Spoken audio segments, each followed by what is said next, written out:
Okay, part two of being a mentor. We have covered part one. Part one was a little bit longer than these other parts are going to be because, again, there was some introduction into it. In part one, we covered who was your mentor, who influenced your life the most, good and bad. Who would you want your kid to be like your actual kids, your kids that you have with your family? Who would you want them to be like? And do you have good morals, ethics, and are you a good Christian? Again, this four-part series is not about religion. That's not what I'm sitting here doing. I'm literally talking about morals and ethics. But as a Christian, I believe that those are part of it. So this four-part series, you'll hear me say some things like that every once in a while. But again, if that's not what floats your boat, just make sure your kids have good morals and ethics and recognize where it came from. All right, part two.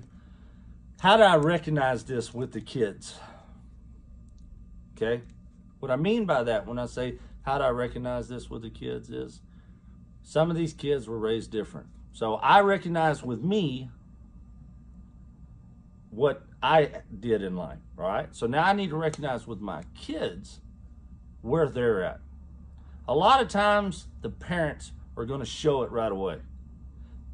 Parents are hollering at the kids from the bleachers, or they're hollering at the kids when they drop them off for practices, or they go to the teacher and they're constantly always defending their kid when their kid's getting in trouble. That gives an idea right away of this kid's background. The importance of that is knowing his background is how you have to manipulate the situation. Yes, I did say manipulate. Kids are fragile. They're not as developed as we are mentally. I still don't think I'm developed mentally all the way. I'm 42 years old, but I'm trying. And at that age, it's hard for them. They have hours on hours. I had kids that come in last night that told me that they're literally in school doing work and practicing for 12 hours a day. I don't know about you, but on an 8-hour job site, I'm ready to go home at 7 hours and 55 minutes. Matter of fact, I probably was ready to go home in 6 hours. But these kids are literally doing this 12 hours a day. So mentally, they're struggling. At the end of the day, they're tired. You have to manipulate that situation. You have to be able to get into their head and figure out what is going to make this kid better. All right, perfect example. Ground ball short, boots the ball, kid gets frustrated, don't necessarily throw his glove, but you can see he's not real excited about it. Where did that come from? What did that? What is causing that? Was he on a team where he was dominating all the time?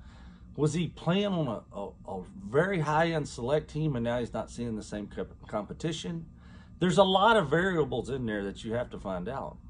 But it doesn't hurt to kind of ask the kid and beat around the bush a little bit to try to figure out where this kid's at. As a mentor, I got to know where my background's from. So same thing with him. I need to know where his background's from. And I need to know what route I'm going to go with trying to help him get better. Okay? It's interesting because I still haven't figured myself out all the way yet. This is only part two. But I can't wait months and years to try to start making impacts on these kids. So I need to start recognizing those kids. And when I start recognizing where that kid's issues are coming from, it's going to open my mind to how I can become a better mentor and help this kid move forward.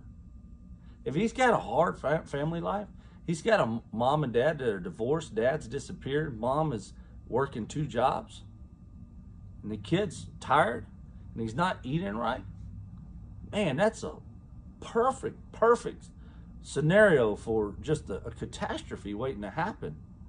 3 errors in a row in the 7th inning, a missed block in the game, a missed tackle in the game, all kinds of issues. 3 for 14 shooting at the free throw line.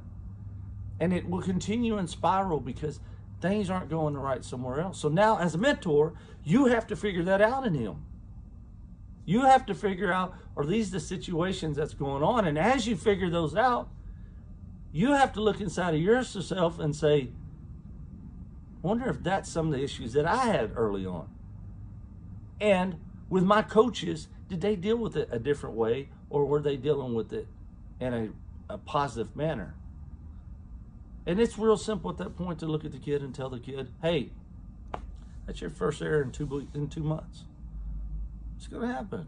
You've had 17 balls hit to you in the last 3 weeks. You've thrown out almost every one of them. It's going to happen. Shake it off. Move on to the next one. And those are the things, now you'll go, wait, did I just say that? Did I really just, man, 4 weeks ago, I would have cussed this kid out. I'd have pulled him off the team, put another kid at short, and watched him have 3 errors in a row, and not pull him out because mentally I was so upset that I pulled the other kid out that I didn't want to be embarrassed and move him back again.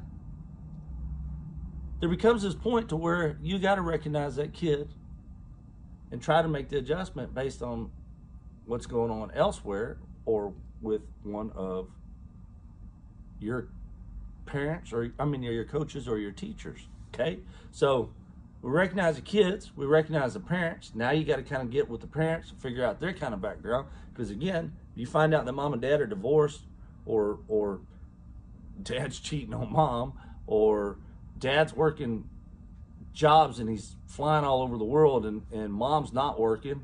There's different scenarios in there that you have to figure out with them that will help them help him, which in turn makes you more of a mentor and you get more out of that kid. But now you got to look at your coaches and your teachers. Okay, so if I have teachers that are beating a kid down, and the whole class is in that situation, it's not just a kid, but the whole class is in that situation, and all the other teachers are not having problems with those particular kids, but that one teacher's having a problem all the time, maybe I got a teacher that's got an issue. Not always the case, trust me.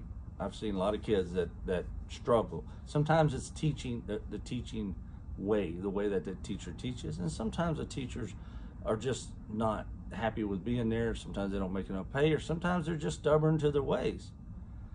But you have coaches like that too. So now what you got to do is you got to go in, and I'm not telling you to go sit down and put them on a black couch and try to figure them out and tell them that they need to fix their life. But you got to understand that teacher so that you can make an impact on your kid here. And your coach, he has to follow what you're doing. Hear me out. If he's your assistant coach, now if he's in another program or another coach or somewhere else, if he's your assistant coach, you got to figure out that coach. Because ultimately, your mark of a good coach or your mark of a good mentor also means that the people around you, your coaches, will advance and continue moving up as well. So when you take the next job or move to the next level, he's ready to move into that spot. And if you leave and you leave him unprepared, you're going to leave him in a situation that you just spent years on molding kids and helping these kids get better.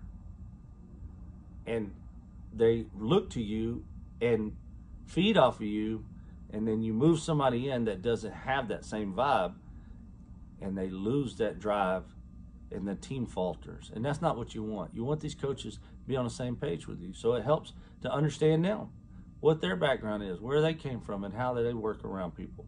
And sit down and create that group of, hey, we're going to have a meeting once a week and talk about how to be a positive. Not rah-rah-ree, woo, not that stuff. How to be positive around these kids and make these kids better kids on and off the field. It doesn't mean kick them to the curb when they get in trouble. It means sit down with them and find out what's going wrong and help make the adjustments and move forward. Okay? So that's part 2. I actually have done these videos before, and they were a lot longer, so I'm trying to keep them under 10 minutes. But that's part 2. Again, how you recognize what's going on with the kids, how do you recognize what's going on with the parents, how do you recognize what's going on with the coaches and the teachers. Those are what's going to help you to grow by understanding what's going on with the rest of them and help you with your kids. And inside, it will make you a better person, because you're going to recognize how to work with them and subconsciously it's going to make the adjustments for you as well. All right. So being a mentor, part 2 is done, and please stay tuned and watch part 3. Thank you.